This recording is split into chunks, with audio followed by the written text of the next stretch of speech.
नमस्कार दोस्तों, राधे राधे। कैसे हैं आप सभी? उम्मीद है आप लोग अच्छे होंगे, मस्त होंगे, दुरुस्त होंगे। आज मैं टेक्सटाइल का नया टॉपिक लेकर के आई हूँ, स्पिनिंग। स्पिनिंग का मतलब होता है कताई। धागे से, रेशों से धागे प्राप्त करने की प्रक्रिया को ही क्या करते हैं? कताई करते हैं। उसी के बारे में आज हम चर्चा करेंगे, ठीक है? तो चलिए इसको बिना देर किए स्टार्ट करते हैं इस क्लास को, ठीक है ना?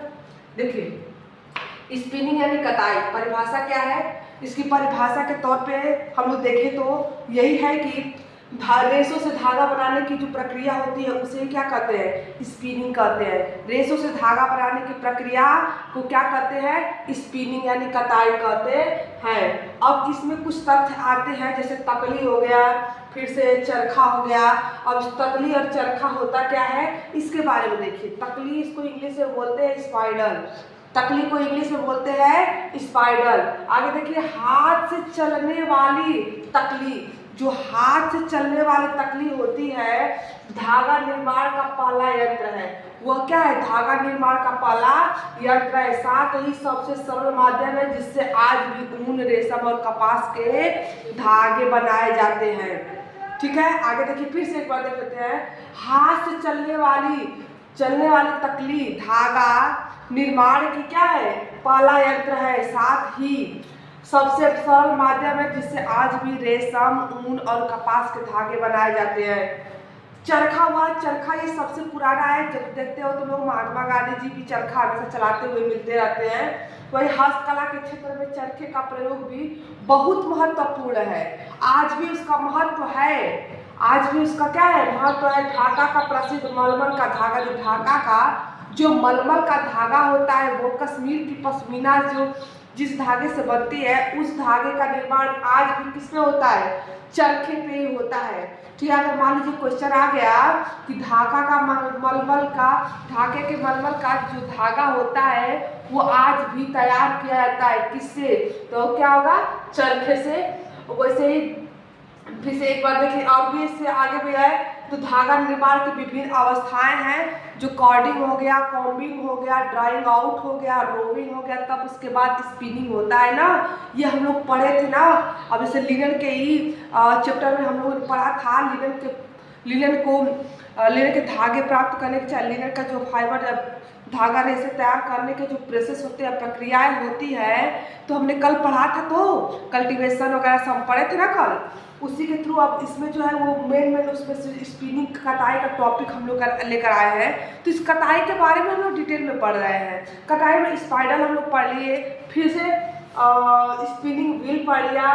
फिर से एक बार देख लेते हैं, एक बार और देख लीजिए इसको ध्यान से। स्पाइडल क्या होता है? हाथ से चलने वाली तकली। जो हाथ से चलने वाली तकली होती है, धागा निर्माण का पहला यंत्र है। वो हाथ से चलने वाली तकली धागा निर्माण का पहला यंत्र है। साथ ही सबसे सरल, आसान माध्यम भी है जिससे आज भी ऊन, रेशम और कपास के धागे तैयार किए जाते हैं। ठीक है, आगे देखिए। चरखा, स्पिनिंग व्हील।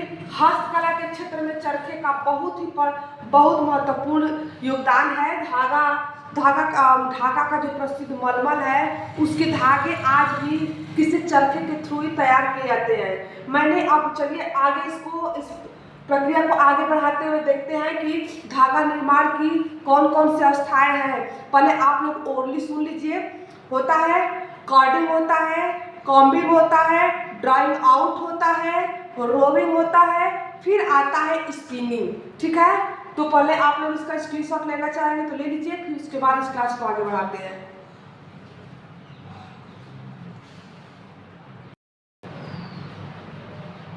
उम्मीद है आप लोग स्क्रीनशॉट ले लिए होंगे। चलिए इस क्लास को आगे बढ़ाते हैं। आते हैं पहले धागा निर्माण की विभिन्न अवस्थाएं। अब धागा निर्माण की विभिन्न अवस्थाएं कौन कौन सी है इसके बारे में देखिए। पहला होता है कॉर्डिंग यानी धुनाई करना। पहले उस रेशों को क्या करते हैं? धुनाई करते हैं। फिर इसको कॉम्बिंग करते हैं, कॉम्बिंग करके उसको क्या करते हैं? समानांतर करते हैं। फिर ड्राइंग आउट यानी उसको खींच करके, उसको जो अच्छे क्वालिटी, लंबे या छोटे होते हैं ना, सब कई प्रकार के रेशे होते हैं, तो उस रेशों के रेशों के हिसाब से खींच के क्या करता है? निकाला जाता है। फिर रोइंग, उसमें ट्विस्टिंग लाया जाता है। ट्विस्टिंग मजबूती के लिए उसको क्या कहता है? ट्विस्ट किया जाता है। फिर स्पिनिंग यानी कि कताई की जाती है। ठीक ठीक है। फिर से एक बार देखिए, विभिन्न अवस्थाएं क्या है, carding, combing, drawing out, roving और स्पिनिंग। अब आते हैं step type of spinning. Spinning के कितने टाइप होते हैं, इसके तो मेन दो टाइप होते हैं, एक मैकेनिकल विधि यानी कि यांत्रिक विधि और दूसरा है केमिकल विधि। यांत्रिक विधि और केमिकल विधि। यांत्रिक विधि से भी दो उसमें आते हैं, ट्रेडिशनल आता है और जनरल आता है। उसमें जो यांत्रिक विधि है, यांत्रिक विधि में दो विधि आते हैं, ट्रेडिशनल होता है और एक जनरल होता है। ट्रेडिशनल में आप भी बताया है, जो तकली होता है यानी कि स्पाइरल होता है और स्पिनिंग व्हील यानी कि चरखे के द्वारा हम धागे की कटाई करते हैं, ठीक है ना। अब यांत्रिक विधि के जनरल में आता है, जनरल में बहुत सारे आते हैं, जैसे रिंग हो गया, तो रिंग के भी अंतर्गत म्यूल वगैरह आते हैं, तो उसके बारे में हम लोग कल देखेंगे। अभी फिलहाल में देख लीजिए, जनरल में आते हैं, रिंग हो गया, फ्रिक्शन हो गया, फिर सेल्फ ट्विस्टिंग हो गया, ट्विस्ट लेस हो गया, ओपन इंडेड हो गया, फिर से ये सब आते हैं किसमें, ये सब आते हैं जनरल में। जनरल में फिर देखते हैं, जनरल में आते हैं रिंग, ट्विस्टलेस, फिर self twisting, fixing, open ended spinning. ये स्पिनिंग के प्रकार जनरल स्पिनिंग के, जनरल जो स्पिनिंग है उसके प्रकार है। आते हैं केमिकल में। केमिकल जो रासायनिक विधि है, इसमें जो है 4 प्रकार के होते हैं ये, wet spinning, dry spinning, melt spinning, bio component spinning, ठीक है ना।